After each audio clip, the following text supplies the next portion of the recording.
Okay, so day 2, proportional reasoning.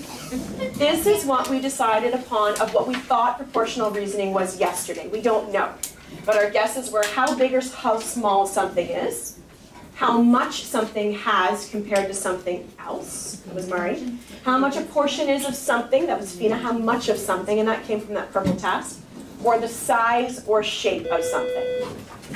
We talked about what we thought proportional reasoning was yesterday, and a lot of you applied proportional to kind of portions. So you kind of have some idea of what's going on, but not everything. So I've got a new word up there today.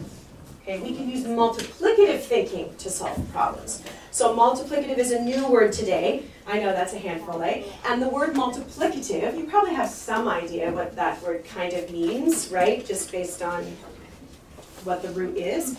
That will help you do some more proportional thinking, and I promise by the end of the day, you'll feel a little bit clearer about what proportional thinking kind of looks like, okay?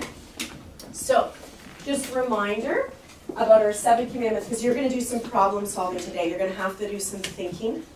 And so you are going to need to read and reread. For some of you that are skimmers and scanners, you need to make sure that you read twice to make sure you don't accidentally answer the wrong part of the question. You need to, I'm going to be putting it up on the smart board today so you aren't able to highlight anything, but you can definitely talk with your shared math partner about things that you see that you want to highlight or want to make note of. You're going to need to make a plan, I promise you today. It is not a knowledge type question. So you are going to think about what math tools you're going to need to use from the cart. You're going to have to write down what you know and what you think you're going to need to effectively show to solve. Okay? Then I would suggest you do some estimating.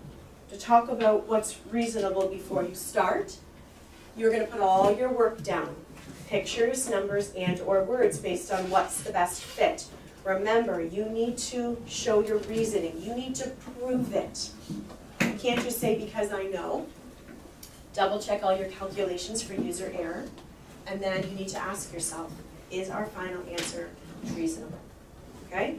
I want to remind you what we talked about in the first couple of weeks about going back to what works and doesn't work in a group. And part of being collaborative is you being able to think about what do I like, so then you are owing it to that other person to do that. Okay?